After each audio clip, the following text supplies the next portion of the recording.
You're welcome to today's broadcast. Sure Destiny TV, reaching people and touching lives. Hello Nigerians, this is your brother and friend, Dr. Haruna Goro. I want to wish those of you that are celebrating Easter, wonderful, wonderful, happy Easter. Well, we know all that has happened in our nation after the election, or let me say post the 2023 election, the presidential election, the one for the House of Reps, the one for the Senate, the governorship, and the different state House of Assembly. And a lot of people are not happy. Instead of seeing celebration, a mood of celebration nationwide, what we see is pain, frustration, and anger. People have been disenfranchised. And then while that is going on, knowing that mandate has obviously been stolen with the way INEC went about doing things, people were still asking INEC to verify the result. Because even up to now as I'm speaking, not all the results have been uploaded to their IREF. What they had promised to do it real time, they never kept to their word. But they knew what they had planned out. But I'm telling you, it's not going to be forever. And while that is going on, knowing that they stole Peter Obi's mandate, they are still going after him. The man has not called for trouble, he has called for calm. And the obedience have been calm. And other people, other parties, including the PDP, knowing what Atiku has been through, having run as presidential candidate several times, but he's still patient. He went out on a protest. He didn't call for trouble like the way APC was calling before. And so while that is going on, APC is still looking for ways to implicate Peter Obi so that maybe they can find a just reason to arrest him. But they have been trying and finding nothing. A few days back, I listened to the so-called leaked audio conversation between Peter Obi and Bishop David Oyedepo. And as I listened to it, to me it sounded so childish.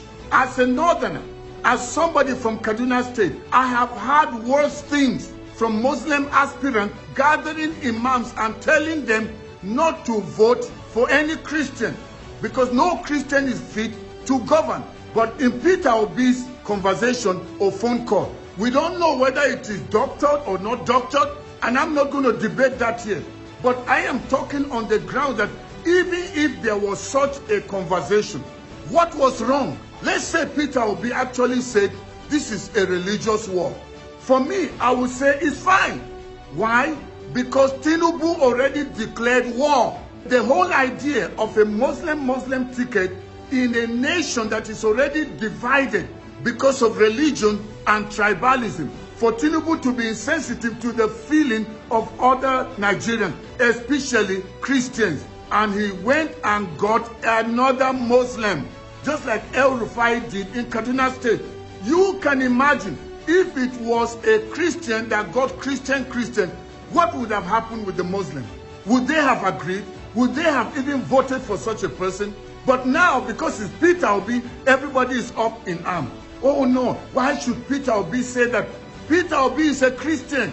Tinubu, didn't he also visit Muslim clerics? Do you know that Atiku went to Sokoto and called for special prayer? Why was it that it's only Peter Obi's conversation that they are pushing forward? Other people have been talking. We've seen many leaked audio messages, but it didn't mean much because it is not Peter Obi. And throughout the campaign, they could never find one thing against Peter Obi, only the one of calling for prayer. And he wasn't calling for war.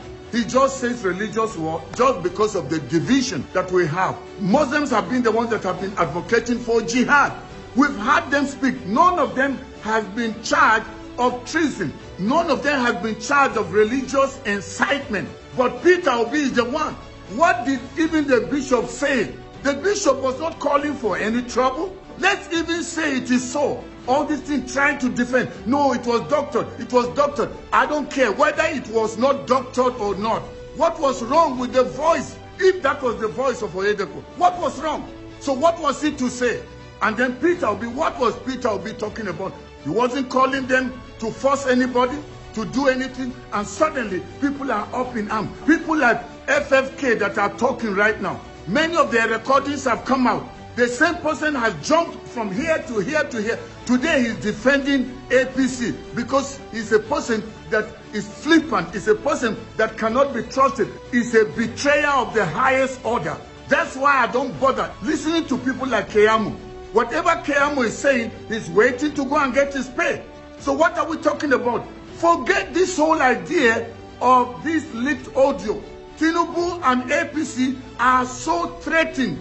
They are looking for something to bring Peter Obi down. They are looking for a way to turn Nigerians against Peter Obi, to label him as a religious fanatic, as somebody that wants to divide Nigeria. We've never seen this sign. Everywhere Peter Obi went during the campaign, he went to imams, he went to emirs, he went to chiefs, he went to Christians, he went to Muslims. He wasn't campaigning on the basis of religion. Forget this whole thing about leaked audio. Let's face what is important. APC are trying to divert our attention from the theft, from the mandate that they stole. And they are seeing now that if this case actually goes to court, the evidence against them is too clear and they know they will lose. So what are they preparing? Maybe a possible rerun. But before the rerun, they want to discredit Peter Obi. They want to discredit his vice, that is Baba Ahmed. And that's why they're using this his interview. Other people have spoken worse things, unconstitutional things on television. Nobody went after them. But Getty, all he was speaking is to defend the constitution that is above the constitution of a party, the constitution of Nigeria. If anybody breaks it, then you are saying you don't believe in the nation. You don't believe in democracy. That's all that Getty was saying. And I'm so happy Getty is not a religious fanatic. Peter Obi is not a religious fanatic. They never went to any pastor and said, vote for me because I'm a Christian, or vote for me as a vice because I'm a Muslim. But they always said, don't vote based on religion, don't vote based on tribe, don't even vote because it's my turn, but vote because I will bring about change in Nigeria. So Nigerians, forget this distraction of APC. They want to get your mind off the real thing that they have done. Stealing your mandate. Take a stand until your mandate is restored. Can you imagine Tinubu as your president? Sworn in as your president. A man that is weak and frail. A person that cannot be trusted. A person that is a drug lord. How did he get his money? Bribing people. Paying people to falsify figures. Is that the kind of person you want to rule Nigeria? With all that we have suffered under APC, you want them to have another 4 or 8 years? Nigerians, let's be wise. Don't tell me, let's just accept there's another chance. Wow.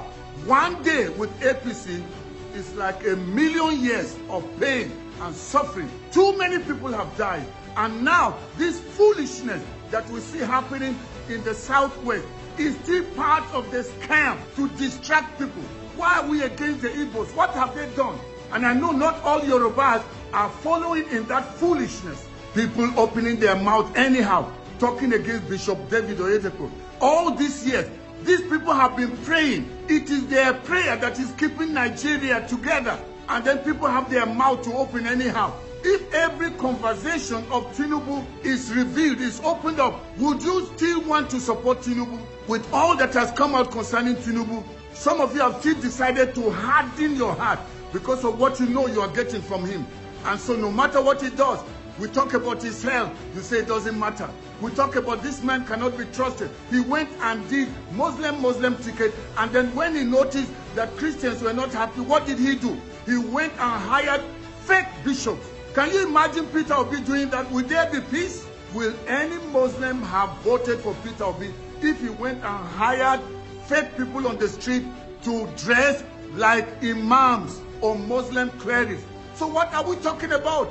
Leave this thing about religion aside. It's a distraction. Let's face true governance. We want to see change in Nigeria. Who has what it takes to bring about the change? You know Peter Obi has it, but you are scared. You don't want him to come because your ways will be exposed. But whether you like it or not, the mandate you stole will be restored. Nobody should mess with Bishop Oyedepo. Nobody should mess with Peter Obi. He is going to be your president, whether you like it or not, using common audio stuff and audio that does not really have any meat in it. There's nothing to really get bothered about. Suddenly they think that that can bring a distraction. But Nigerians are wiser than that. We know your tricks. APC is desperate. They know they will lose this case because of the way Mahmoud Yakubu working together with them. I want to ask you, you Nigerians, do you know that the person that nominated Mahmoud Yakubu to serve as INEC chairman is Tinubu's close person? Do you know that? So he's there to serve the interest of the person that put him there. That is Tinubu. How will a person that's promising the nation a free, fair, and credible election, and he's saying he's going to be the best, suddenly overnight, around 4 a.m., while you are sleeping, he now announced the winner, and they are still uploading the result up till now. How did he get the result? It is time to let the mandate of the people be given to them. And I know the courts will do the right thing. Nigerians are in pain, and they want their mandate to be given back to them. Nigerians refuse to be distracted by this diabolic party called APC, using people like Keyamo, people like FFK, people that cannot be trusted. So don't listen to whatever they say.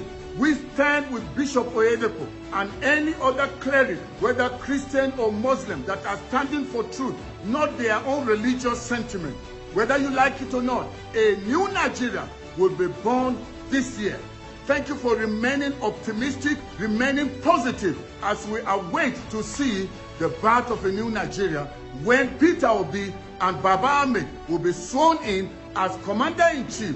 Please go ahead and share this broadcast with as many people as you can. Subscribe to my channel if you've not already done so. And also like the broadcast. When you do that, YouTube and Facebook will recommend it to many more viewers. It was great being with you today. I look forward to seeing you next time. Once again, this is your brother, Dr. Haruna Goro. God bless you, and may God bless the Federal Republic of Nigeria. See you next time. Bye-bye.